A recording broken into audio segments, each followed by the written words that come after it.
ரஹ்மான் சொல்லுகிறான், நான் உன்னை படைத்து நினைத்துப்பார். ஏன் நினைக்கணும் தெரியுமா? அது ஒரு கட்டத்தில் வெளியாகிற நேரம் உங்க கல்பு பூரா அமைதியாகிரும். கல்பு அமைதியாகின இந்த முழு உடம்பும் அமைதியாகும். இந்த கல்புல தான் அந்த விஷயமே இருக்கிறது. அந்த அமைதி தத்துவத்தை தான் குர்ஆன் சொல்லுது, அலா பிதிக்ரில்லாஹி தத்மஇன்னுல் குலூப். அறிந்து கொள்ளுங்கள், அல்லாஹ்வை ஞாபகப்படுத்துவதில் உள்ளங்கள் அமைதி பெறுகிறது. அல்லாஹ்வுடைய நல்லடியார்கள், அந்த வகையில் நீங்கள் எதை எடுத்துக்கொண்டால் இறுதியாக ஒரு விஷயத்தை சொல்கிறேன். ஒரு குழந்தை வெளியே வந்த பிறகு அழுகுது. அப்போ தான் தொப்புள் கொடியை அறுப்பாங்க. அறுத்தா இதுவரைக்கும் அந்த குழந்தை நானோ நீங்களோ சாப்பிட்ட வழி, அதாவது தொப்புளால் வாயால் சாப்பிட தெரியாது. பள்ளி இல்லை, உளவி, அதாவது மருத்துவர்கள் சொல்கிறார்கள், சயின்டிஸ்ட் சொல்கிறாங்க, பள்ளி இல்லைண்டா குடல் பூரணமாக வளரல. இந்த பள்ளி எப்போ வருதோ அப்போ தான் டைஜஸ்டிவ் சிஸ்டம், இந்த சிஸ்டம் ஒழுங்காக வளருதுன்றாங்க. ஸோ இது வரைக்கும் வயிற்றால் கொடுக்கப்பட்டிருக்கு. இதை வச்சு தான் இங்கே அப்செட் ஆகினா உடனே வயிற்றுக்கு ஒரு பட்டை அடித்து சாப்பிடுப்பான்னு வயிற்றுக்கு நேரடியாக கொடுத்துருவாங்க. இப்போ அதை அறுத்தா தாயும் பிள்ளையும் வேறே ஆயிடுவாங்க. இது வரைக்கும் கொடுத்த சாப்பாடு ஒரு அற்புதம் நீங்கள் காணலை. இப்போ இன்னொரு அற்புதம் நடக்க போகுது. அந்த குழந்தைய வெளியே வந்த பிறகு சகோதரர்களே, அந்த புள்ள அழ ஆரம்பிக்கும். ஏன் அழுகுதண்டு இப்போ கண்டுபிடிச்சிக்கிறாங்க. குழந்தை பக்கத்தில் அதை வச்சா இது இருக்குன்னு தான் அழுகுதண்டு. ஆனால் எல்லா உமாக்கும் தெரியும், இது எறும்பு கடிச்ச அழல்ல, அது பசியில் அழுகுது. எங்களுக்கு பிரேக்ஃபாஸ்ட், லஞ்ச், டின்னர், குழந்தைக்கு அதெல்லாம் தெரியாது. ராத்திரி 1:30 மணிக்கு பசி வரும், திரும்ப 4 மணிக்கு பசி வரும், 8 மணிக்கு பசி வரும். பசி வர வர அழ ஆரம்பிக்கும். அப்போ உணவு ரெடியாக இருக்கணும். இருங்க ஓடி போய் அடுப்பில் வச்சு சுட சுட கொண்டு வந்தானே. எங்களுக்கு சாப்பிட்ற நேரம் பாக்டீரியா வைரஸ் இருந்தால் நாங்கள் கொஞ்சம் பெரிய ஆட்கள் பிடிச்சிக்கொள்வோம். சின்ன குழந்தைக்குள்ளே போனால் அது வாட்டி எடுத்து குழந்தைலாம் செத்து போயிடும். எங்கள் கண்ணுக்கு தெரியாது இதில் எவ்வளவோ பாக்டீரியா, எவ்வளோ வைரஸ், எல்லா இடத்துலையும் வைரஸ் இருக்குது. அல்லாஹ் ரப்புல் ஆலமீன் அந்த குழந்தையுடைய அழுகை சத்தத்துக்கு பதில் கொடுக்குறான். எனக்கும் அல்லாஹ் உங்களுக்கும் தந்த நிஅமத். என்ன நிஅமத்தை நினைக்கிறீங்க? தாய் இதுவரைக்கும் நான் சாப்பிடுது மலை ஜலமாக வேர்வையாக வெளியே போயிருது. ஆம்பளை ஒரு பொம்பளைக்கு அதுதான். குழந்தை வயிற்றுலேருந்து வெளியே வரப்போக்கில் பால் உருவாகுது. அல்லாஹ்வுடைய நல்லடியார்களே, அது செம்மஞ்சள் கலந்த 4 மாத பால். போய் கேட்டால் ஃபார்முலாஸ் விற்க இருக்குது, பால் விற்க இருக்குது ஃபார்மசியில். 2000 ரூபாயிலேருந்து லட்சக்கணக்கில், அமெரிக்காவில் லட்சக்கணக்கான ஃபார்முலாஸ் இருக்குது. குழந்தை கொழுக்கணுமா, உருண்டையாக வரணுமா, எப்படி வரணும், அதுக்கெல்லாம் வச்சிருக்கிறாங்க. ஆனால் எல்லாரும் ஒரு கருத்தை சொல்கிறாங்க, தாய்ப்பாலுக்கு சர்ணிகர் சமானம் இல்லைன்றாங்க. எல்லாம் செத்த பாலா, இது உயிர் வாழ்கிற பாலம். அது என்ன? டாக்டர்கிட்ட போய் கேளுங்க, டாக்டர் இது ஏன் செத்த பால், இது உயிர் வாழ்கிற பாலண்டா. எல்லா பால்லையும் சத்துகள் இருக்குது, புரோதம் இருக்குது, விட்டமின் இருக்குது, கால்சியம் இருக்குது, எல்லாம் இருக்குது. ஆனால் இந்த பால் அதெல்லாம் இருக்குது. அது லைனாக போகும். எப்போ எது போகணும்? லாஸ்ட்டாக கொழுப்பு போகும். குழந்தை குடிச்சு முடிகிற நேரம் கொழுப்பு போனால் ஒரு வகையான மயக்கம் வந்து குழந்தை தூங்கிடும். இது உயிர் வாழ்கிற பால் என்றார். எது எப்படி போகணுமோ, ராத்திரி 1:30 மணிக்கு அழுகிற நேரம் அந்த தாய்க்கு முழிப்பு வருவது. கொடுத்தா சுப்ஹானல்லாஹ் அந்த சாப்பாடு.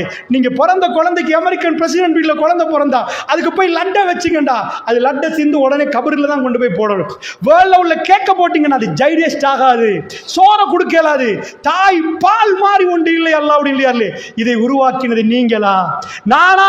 பல்லு வராத நேரம் அல்லாஹ் ரப்புல் ஆலமீன் தொண்டையில் அடைக்காது, அது போய் நிற்கும். வேண்டிய பாக்டீரியா வைரஸ் துரத்தி அடிக்கிற பவர் நிறைஞ்ச பால் தாயிடம் இருக்கிறது என்றாங்க.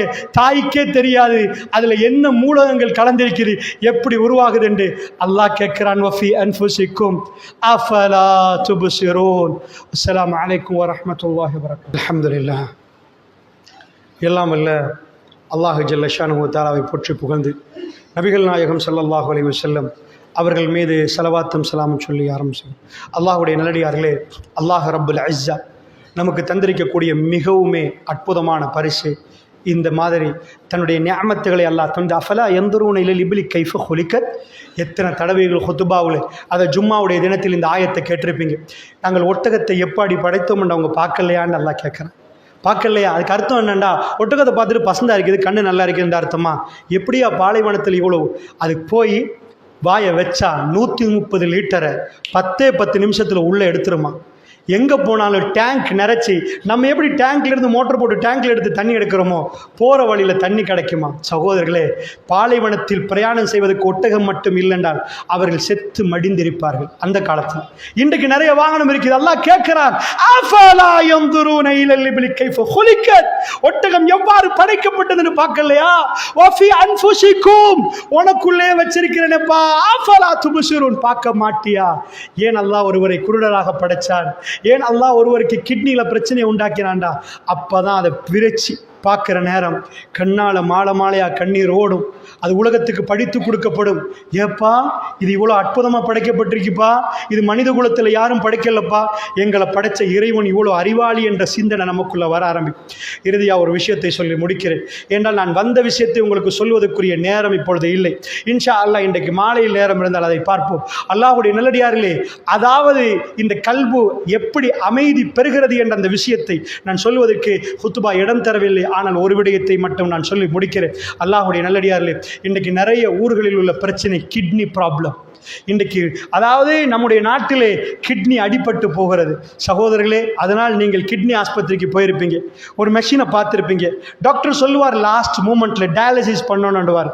அந்த டயாலிசிஸை பொறுத்தளவில் அது ஹெமோடயாலிசிஸ்ன்ற ஒரு மெஷின், வெள்ளை கலர் ஒரு மெஷினை பார்ப்பீங்க, 4 அடி உயரம். அந்த மெஷினில் போய் டயாலிசிஸ் பண்ணிட்டு வந்தாலாம். அப்பயும் சொல்லுவார் கொஞ்ச நாள் தான் உயிர் வாழ்ந்தா கிட்னி டிரான்ஸ்பிளான்டேஷன் என்பாங்க. இந்த கிட்னியை தூக்கி போட்டு இன்னொரு கிட்னியை போடணும். அதுக்காண்டி எவன் கிட்னியை எடுத்து போடல, அது மாம்பரமும் இல்லை, அவருக்கு பொருத்தமான கிட்னியான்னு பார்க்கணும். அவர் அந்த கிட்னியை கொடுக்கணும், அந்த கிட்னி இதில் வரணும். ஸோ கிட்னியை கையில் கொண்டு போய் கொடுத்த உடனே டாக்டர் சொல்லுவார் எல்லாம் சக்ஸஸ் ஆகணும், 50-50 இந்த ஆப்ரேஷன் சக்ஸஸ் ஆகலாம் போகலாம். கிட்னி ஃபெயில் ஆனவங்களை நம்ம எல்லாம் கண்ணால் பார்த்திருப்போம். சகோதரர்களே, அல்லாஹ் நமக்கு தந்த இந்த கிட்னிக்காக செய்ய வேண்டும் சகோதரர்களே. ஹெமோடயாலிசிஸ் மெஷினை சொன்னேன், 90 கிலோ, 4 அடி உயரம், டயாலிசிஸ் பண்ணுது. கவர்மெண்ட்டுக்கு போனீங்கன்னா சில பேர் சொல்லுவாங்க கடுமையான வருத்தம் என்பாங்க. ஏன் வருத்தம்? டயாலிசிஸ் பண்ணுறது வருத்தம் இல்லை, உடம்பெல்லாம் வீங்கிரும், லைனில் நிற்கணும். எங்கள் எத்தனையாவது அந்த காலையில் போனால் மாலையில் வருவோம், எங்கள் லைஃப்பில் எல்லாமே மறந்துடுவோம், எங்களுக்கு சாப்பாடு, எங்களுக்கு சம்பாதிக்கிற எல்லாம் மறந்துடும், உயிர் வாழ்கிறது மட்டுமே டாக்கெட்டாக இருக்குது. ஸோ எங்களுக்கு எப்போ ஹாஸ்பிட்டலில் தந்தாங்களோ அந்த டேட்டுக்கு போய் நிற்போம். ஒரு ஆளாக எடுப்பாங்க. ப்ரைவேட்டுக்கு போனால் பல லட்சம் செலவாகிரும். அந்த அளவுக்கு கஷ்டமாக இருக்குது சகோதரர்களே. எங்கள் கிட்னி எவ்வளோ சைஸ்ன்னு நினைக்கிறீங்க? 2.5 இன்ச்சு, 4.5 அடி. மெஷினால் செய்ய முடியாதது வெறும் 2.5 இன்ச்சு. சகோதரர்களே, எங்கள் கிட்னி பாரம் எவ்வளோன்னு நினைக்கிறீங்க? நீங்கள் போய் கடையில் சீனி கேளுங்க, 120 கிராம். அது எவ்வளோன்னு பாருங்க, 90 கிலோன்னு அந்த மெஷின். வெறும் 120 கிராம் எங்கள் கிட்னி சகோதரர்களே. அதில் ஃபங்க்ஷன் எங்கள் உடம்பை அப்படியே ஃபில்டர் பண்ணி நம்ம எதை சாப்பிட்டாலும் அதை வெளியே தள்ளுது. ஆனால் அது இல்லாமல் போச்சுன்னு வைங்க, அது டேமேஜ் ஆச்சுன்னு வைங்க, முடிஞ்சு போச்சு சகோதரர்களே. அதுக்கு நன்றி செலுத்த வேண்டாமா? அதுக்கு நன்றி செலுத்த வேண்டாமா? ல இன் ஷக்கர்தும் ல அஸீதன்னக்கும். இதெல்லாம் நினைச்சு பார்த்து நாம் ஷுக்குர் செய்தால் எங்களுக்கு அல்லாஹ் அதை அதிகப்படுத்தி தருவான். அல்லாஹ்வுடைய நல்லடியார்களே, அப்படி என்றால் நீங்கள் புரிந்திருப்பீர்கள், அல்லாஹ்வுக்கு நாம் அல்லாஹ்வை நினைத்து பார்ப்பதற்கு அரபியில் சொல்வது ஜிக்ர். சகோதரர்களே, எங்களுக்கு கிடைத்த இந்த வாழ்க்கையிலே ஜிக்ர் செய்வோம். நம்ம மூச்சை விடுறோம். இந்த பக்கத்தில் ஆக்சிஜனும் இருக்கிறது, கார்பன் டை ஆக்சைடும் இருக்குது. எனக்கு பிரிக்க தெரியல, ஆனால் எனக்குள்ளே உள்ளவருக்கு பிரிக்க தெரியுது. அது ஆக்சிஜனை எடுத்து கார்பன் டை ஆக்சைடை வெளியே அனுப்புது. சகோதரர்களே, அல்லாஹ்வுடைய நல்லடியார்கள் என்ன அற்புதம்! ஆக்சிஜன் மட்டும் கிடைக்கல, நம்ம எல்லாரும் மௌத்தா போயிடும். சாப்பாடு கிடைக்காம பல நாட்கள் இருப்போம், தண்ணி கிடைக்காம பல மணித்தால் இருப்போம். மூச்சு இல்லாமல் எங்களுக்கு 4 நிமிடங்கள் இருக்க முடியாது சகோதரர்களே. அதனால் கவனமாக இந்த விஷயத்தை புரிந்து கொண்டிருக்கிற நாம், அல்லாஹ் நமக்கு நிறைய அருட்கொடைகளை தந்திருக்கிறார். இது நாம் உருவாக்கினது அல்ல, அல்லாஹ்வுடைய நல்லடியார்களே. ரஹ்மான் அதுக்கு நன்றி செலுத்துவதற்கு பெருமானார் தன்னுடைய வாழ்நாள் முழுக்க நன்றி செலுத்தினார்கள். அந்த சிக்கர்கள் கல்வியில் போய் சேர்ந்தது. அவருக்கு பிரச்சனையென்று வருகிற நேரம் அந்த உள்ள போனது வெளியே வந்தது. விஞ்ஞானிகள் சொல்லுவார்கள், every action has a reaction. நீ எல்லா செயலுக்கும் மறுத்தாக்கம் உண்டென்பார்கள். ஜிக்கரை கல்புக்குள் போட்டால் எங்கள் வாழ்க்கையில் பிரச்சனை என்று வருகிற நேரம் மனசு அமைதியாக இருக்கும். அல்லாஹ்வுடைய நல்லடியார்களே, சரியாக ஜிக்ர் செய்ய வேண்டும். சுப்பு சுப்பு சுப்பு என்று தஸ்பி எடுத்து பெருமான அடிச்சு போட்டிங்கன்னா அது ஜிக்ர் இல்லை சகோதரர்களே. இந்த ஹுத்துபா பொதுவாக ஜும்மாவுடைய நாளை அல்லாஹ் சொல்வது இலா ஜிக்ர் இல்லா, அல்லாஹ்வை நினைத்து பார்ப்பதற்கு வாங்க சகோதரர்கள். அல்ஹம்துலில்லாஹ் தெரிகிற முகமெல்லாம் கண் திறந்திருக்கிறது. ஆனால் ஒரு சில நேரங்களில் நீங்கள் தூங்கி விடுவீர்கள் என்றால் அல்லாஹ் உங்களோடு அப்படித்தான் நடந்து கொள்வான் என்பதை புரிந்து கொள்ளுங்கள். இங்கே வந்துவிட்டு பகலிலே கடையிலிருந்து நீங்கள் தூங்கவில்லை, வியாழன் புதன்கிழமை தூங்கவில்லை, கொடுக்கவில்லை, நீங்கள் ஒரு மூளையை எடுத்துக்கொண்டு அங்கே தூங்கினால் வல்லாஹி அது பயங்கரமான குற்றமா போய்விடும் அல்லாஹ்வுடைய இன்றைய. ஏனென்றால் இது தூங்கும் இடம் அல்ல. இலா திக்ரில்லா சொல்லப்படுகிற செய்திகளை அல்லாஹ்வை நினைவு கூர்ந்து இந்த கல்பு அச்சத்தால் உறைந்து போகிற நேரம் அல்லாஹ் ரப்பல் இஸ்ஸா என்னையும் உங்களையும் அவனை தியானிக்கக்கூடிய பாக்கியம் உள்ள அடியார்களாக தரணும். எல்லா படிப்பையும் கொடுத்துட்டு அல்லாஹ் அந்த தௌஃபீக்கை கொடுக்கவில்லை என்றால் இந்த நாவால் அல்ஹம்துலில்லாஹ் வராது சகோதரர்களே. இந்த நாவால் சுப்ஹானல்லாஹ் வராது. புல்மூட்டை என்ற ஊரிலே நீங்களை எல்லாம் அல்லாஹ் சேர்த்து அந்த ஜிக்ர் செய்கிற பாக்கியத்தை அதை படிப்பதற்கு தந்தானே, அல்ஹம்துலில்லாஹ் சும்மா அல்ஹம்துலில்லாஹ். அல்லாஹ்வுக்கு எல்லா புகழும். அல்லாஹ் அப்படிப்பட்ட அடியார்களாக எங்களை மாற்றி நல்ல வாழ்க்கையை வாழ்ந்து இறுதி பயணத்தை போகிற நேரம் அவன் பொருந்து கொண்ட அடியானாக எங்களை ஆக்கி அருள் புரிவானாக. அஸ்ஸலாமு அலைக்கும் வரஹ்மத்துல்லாஹி வபரகாத்துஹு.